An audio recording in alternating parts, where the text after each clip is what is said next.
Donc je préfère faire tout que de juste faire un stage 2 au final qui va me coûter quand même cher par rapport au gain en fait que je vais avoir. Donc on va faire directement le tour, direction station essence, lavage et présentation extérieure. Donc j'ai pris la version 122 parce que jeune permis, donc voilà la petite 318D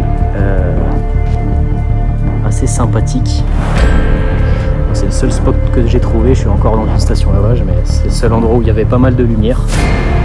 Normalement ça pourrait en tirer minimum 250 chevaux et on va dire du coup 550 Nm de couple. C'est pour ça que l'embrayage renforcé il y en aura besoin, un embrayage Satch. Il y aura peut-être des prochaines vidéos sur la voiture quand je vais faire les modifs, je sais pas encore.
Yo l'équipe, on se retrouve pour une nouvelle vidéo en personne. Ça fait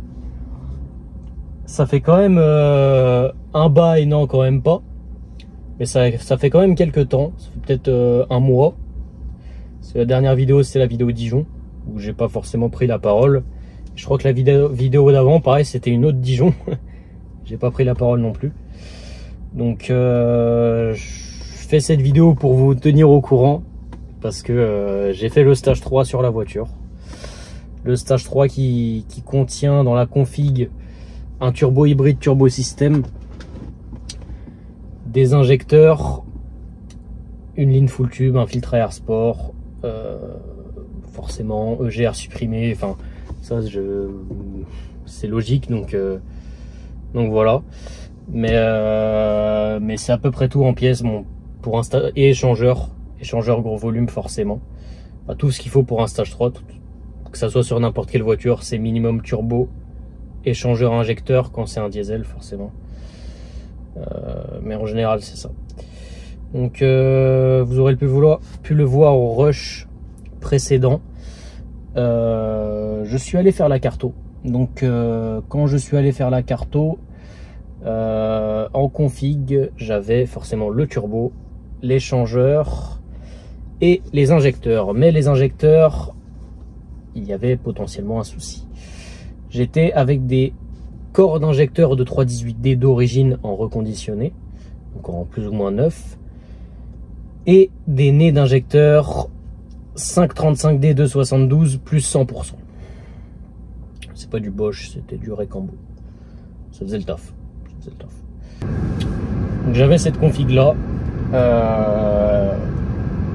Dans les rushs elle est passée au banc, et en théorie on devait en fait avec cette config, quand on part dans la logique, on peut même tirer 300 chevaux.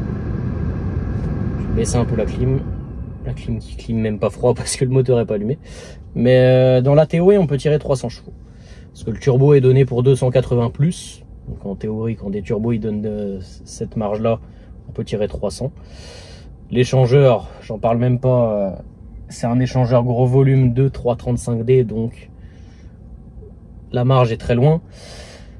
Et les injecteurs, dans la théorie, ça allait aussi.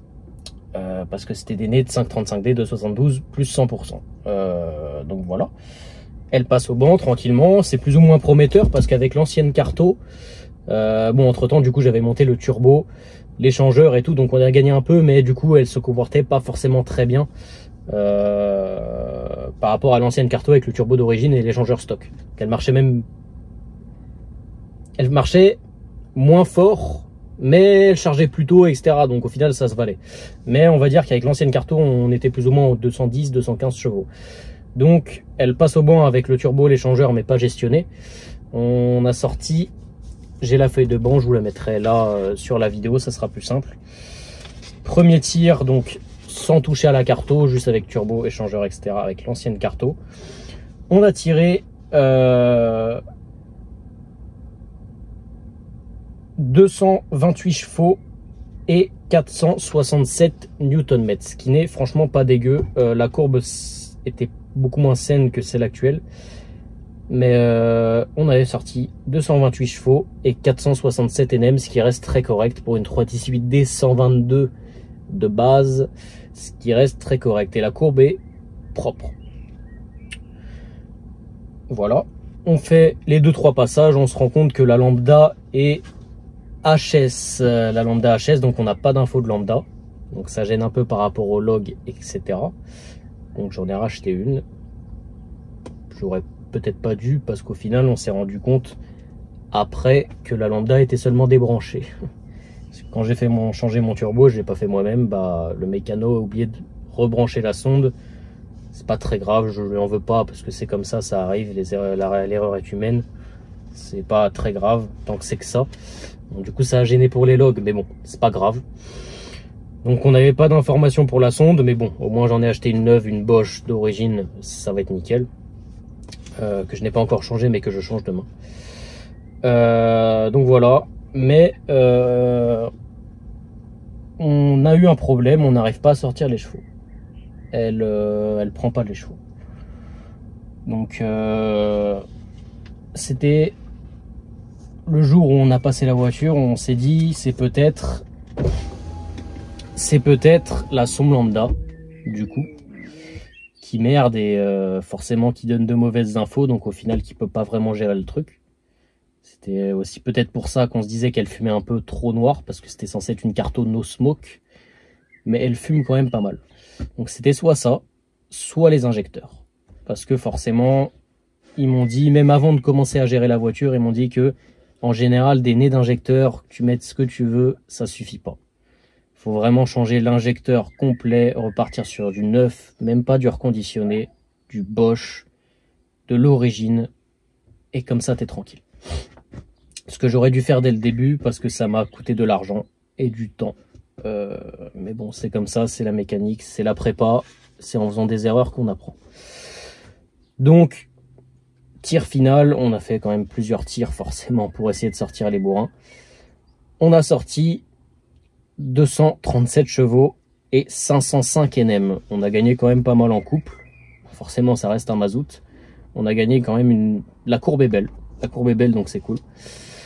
Et puis voilà.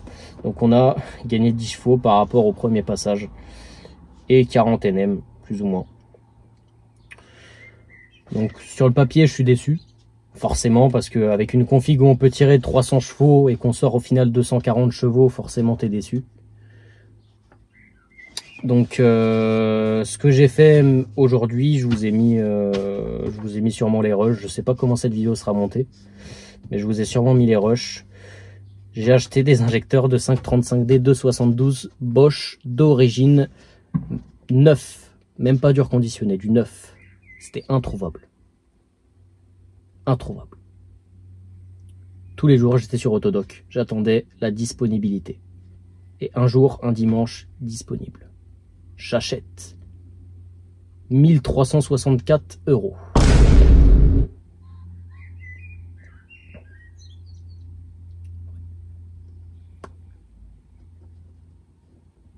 fait un petit billet quoi. Donc 1364 € les 4. Heureusement, je n'ai pas un 6 cylindres. Ça aurait été insoutenable. Mais du coup, injecteur acheté, injecteur changé. Bah là, du coup, les injecteurs sont là. Mais forcément, faut refaire la carto. C'est inévitable. Parce que là, elle marche plus ou moins pareil. Même peut-être un peu moins, je dirais. Parce qu'il faut vraiment regérer la carto. Pour le coup, elle fume moins. Elle fume toujours, mais elle fume moins. De toute façon, il faut regérer. Et tu sens qu'elle n'est pas gérée. Tu sens pas forcément qu'elle a pas de chevaux. Tu sens qu'elle n'est pas gérée, en fait. C'est comme quand ça m'avait fait quand j'avais mis le turbo et l'échangeur. Sans refaire la carto, ça me faisait une sensation qu'il y avait moins de chevaux, alors qu'au final, il y en avait plus. Mais que tu sens qu'elle charge pas quand il faut, etc., etc. Faut vraiment revoir la carto, de toute façon. Donc, j'ai pris rendez-vous mercredi. Donc, nous sommes vendredi. Donc, d'ici 5 jours. Refaire la carto. Pour voir ce que ça donne, en espérant sortir les chevaux. Parce que bon, oui, c'est une perte de temps, une perte d'argent, forcément, parce que c'est vrai, c'est des dépenses. Et hors le fait que, voilà, je dépense de l'argent, etc., c'est compliqué mentalement. Quand tu te dis que tu as une config pour sortir tant de chevaux, là, j'ai des injecteurs neufs. Là, les injecteurs, ça sera pas ça. On élimine injecteurs, c'est plus ça. Ils sont neufs, c'est du Bosch, c'est du 535D de 72. Ça sort obligatoirement les chevaux. Le turbo, c'est pareil, elle prend du boost, c'est un turbo système, c'est pas une chinoiserie. Le turbo m'a coûté 1200 €, c'est pas de la chinoiserie. On élimine ça. Le diamètre de la ligne, c'est du 63 en full tube, il n'y a pas de coude à 90. On élimine également. Capteur map 9, on élimine. Il prend 3 barres 15 maximum, donc on élimine. Il n'y aura jamais 3 barres avec cette config, ça serait beaucoup trop. L'échangeur on élimine. Au final là, si elle sort pas les chevaux, c'est vraiment qu'il y a un problème. Et qu'il y a un problème autre part. La sonde landage, je vais la changer demain. Je vais voir ce que ça donne. Il n'y a pas de fuite dans le circuit de Sural. On a fait les tests. Là, si elle sort pas les chevaux, c'est qu'il y a vraiment un problème. Forcément, ça sera dans une prochaine vidéo. Ça sera le round 2. Donc elle n'a pas sorti les chevaux pour le premier passage. Forcément, je suis déçu. Mais bon, comme dit, c'est de la prépa auto, c'est comme ça. C'est les risques. Je suis déçu parce qu'au final, en fait, comme je vous dis, la config, elle est vraiment faite pour tirer beaucoup de chevaux. Je vais pas m'amuser à tirer 300, même si demain, enfin du coup mercredi, elle prend les chevaux, c'est incroyable, etc. Elle se comporte super bien. Je lui dirais, mais pas 300. De toute façon, il voudra pas parce que 300, c'est surtout la boîte qui va pas tenir. Ce qu'il faudrait pour les 318, il faut mettre une boîte de 320. Le pont tiendrait en théorie. Mais la boîte, part si je fais vraiment aucun départ première, aucun départ 2. Je sais pas encore. Enfin, je sais pas vraiment. Mais avec 300 chevaux, c'est vraiment, tu casses la boîte, donc ça n'a pas d'intérêt. Et même les internes ont presque 300 000, je dirais. Donc ça sert à rien de lui mettre 300 bourrins dans la gueule, sachant que le couple va monter d'une puissance. Si tu mets 300 chevaux, bon, forcément, on peut limiter le couple. C'est pas un problème. Mais elle prendra vraiment beaucoup trop de chevaux et de couple, et ça sera vraiment du suicide pour le moteur. Donc, moi, en fait, l'objectif de cette voiture, c'est de tirer 280 chevaux. Pas plus, pas moins dans l'absolu.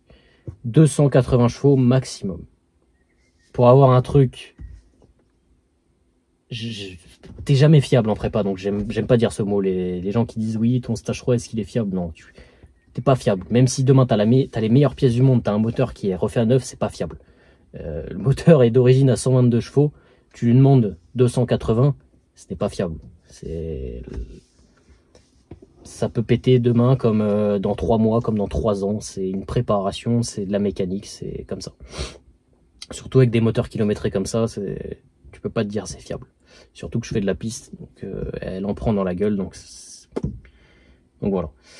Mais histoire d'avoir un truc qui soit pas du suicide. Par exemple, tu mets 350 chevaux, là c'est du suicide.